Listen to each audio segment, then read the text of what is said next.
Hello Virgo, Sun, Moon, Rising, and Venus signs. Kamusta po kayo? Sana po nasa mabuti kayong kalagayan. Welcome back po sa Star Tarot. Kung bago kayo rito, welcome din kayo. Thank you for your support. I truly appreciate it. God bless you. At ayan, so paunang mensahe po ninyo, the seeker, all-seeing eye, spirit, and release. Could you surrender just a bit more? Yan ang tanong sa iyo ng spirit. Could you surrender just a bit more? Kasi parang half-half, no?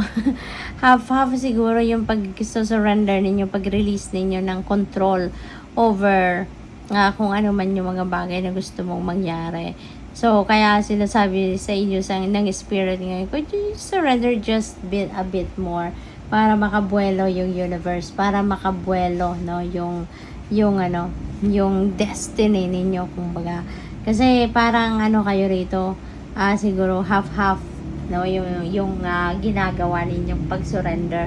Yung parang may mga bagay lang na, sige Lord, ikaw nang bahala, no? Ikaw na yung bahala sa ganito, sa ganyan.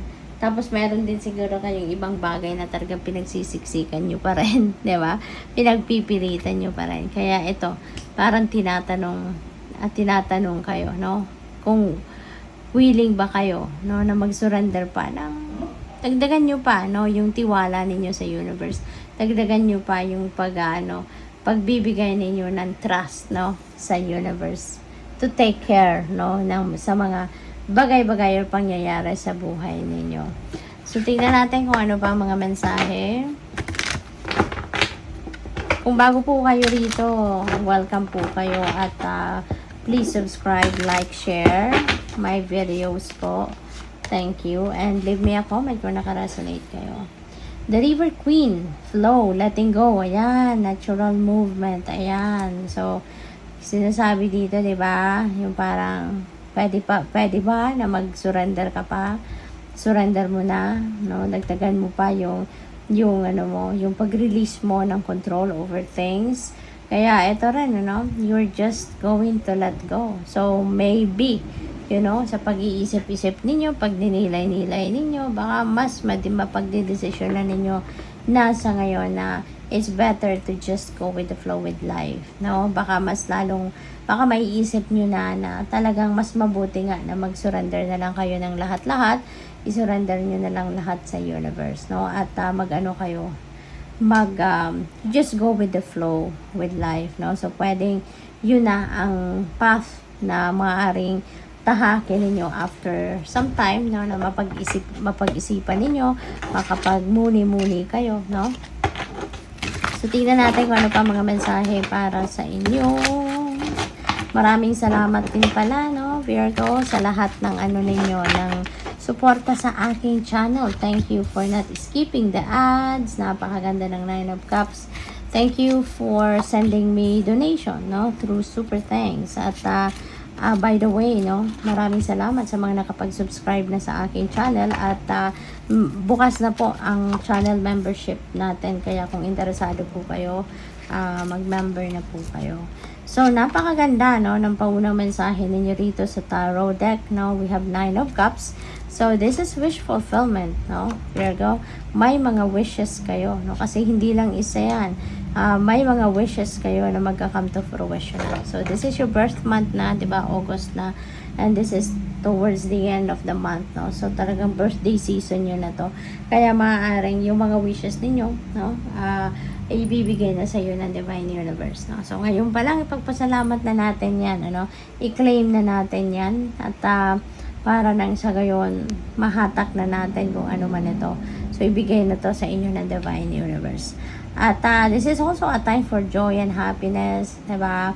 You're going to be filled with joy and happiness sa puso ninyo kasi maraming magagandang bagay, maraming magagandang pangyayari ang pwedeng mangyari sa buhay ninyo sa ngayon. Ang iba sa inyo, maybe you're falling in love sa ngayon, kung kung single pa, at maaaring meron akong naririnig na kasalan, so pwedeng merong magpapakasal na dito sa inyo, kaya congrats. The moon, yan, sa lahat ng mga ganapan sa buhay ninyo, sa lahat ng mga pwedeng pagbabago, na mangyayari sa buhay ninyo, iniimbitahan kayo rito na lagi kayong makinig sa inyong intuition, pagtiwalaan ninyo yung nare-receive ninyong mga visions or intuitive messages, intuitive nudges, kasi those are guidance para sa'yo. You've been always sensitive, napaka-intuitive din ninyo, kaya maraming guidance ang pinapadala sa inyo ng Divine Universe. Kaya pakinggan ninyo ito. Okay? Laging gising na gising ang intuition ninyo. So, pakinggan ninyo kung ano yung pinapadala sa inyo na gabay ng Divine Universe. Kasi divinely guided kayo. We have Queen of Cups. Maybe you have pick up ko dito baka meron kayong baka meron kayong magulang, maybe meron kayong yung mom ninyo, yung mama ninyo, yung nanay ninyo, maybe baka may edad na and maybe she is under your care. Baka kayo yung nag-aalaga sa kanya, you are the one looking after your mama, no? Maaaring gano'n ang ganap dito ng iba sa inyo. So, yun ang napipick up ko dito na ang iba sa inyo rito, taking care of your mama. So, kudos to you. Kasi, di ba, it's not easy to take care of another person. Lalo-lalo na yung mom ninyo, di ba? So, because there is love, there is unconditional love sa puso ninyo, kaya kakayanin ninyo yan. We have King of Pentacles. Wow. So, King of Pentacles is about financial gain. No? May financial gain dito, prosperity and abundance coming your way. At saka si Queen of Pentacles also is very wealthy. No? So, siguro ang iba sa inyo, Virgo, baka ganun kayo. Baka nandoon na kayo sa puntong talagang mayaman na kayo, marami na kayong pera, establish na kayo sa negosyo ninyo, siguro maganda ang takbo ng karera ninyo, di ba? Pwede rin na nasa mataas na posisyon kayo sa inyong trabaho kung kayo nagtatrabaho. So, maaring ganon. At marami na kayong pera, marami na kayong ipon. Masasabi nyo na siguro, no, for some of you, masabi mo na you are, you are financially stable na, no? And, solido na yung inyong financial future. So, pwedeng ganon. Pwede rin naman na para naman sa iba sa inyo, no? Baka you are working on it. No, baka gusto ninyong marating yung posisyon sa buhay ni King of Pentacles. Kaya maybe you're working hard, you are doing anything and everything in your power para maging established din kayo financially, no? Or maging matagumpay din kayo sa inyong money, career, and finances katulad ni King of Pentacles. This could also signify money coming your way. No? Baka meron ditong paparating na pera sa inyo or pwedeng paparating na mga offer, no? Ng pagkakakitaan. Pwedeng bagong trabaho or additional na racket, side hustle, or pwedeng bagong career or business opportunities, yung mga ganon, no? Three of Wands. Ayan. So, Three of Wands is good luck, no? This is good luck energy. So, mayroong swerte na bumabalot sa inyo sa ngayon or babalot sa buhay ninyo. Maraming siguro mga maraming tawag dito, plano siguro kayo na handa nyo nang i-implement sa ngayon, no? Kasi yung nito, yung sinundan nito is Two of Wands, which is planning stage, strategizing stage.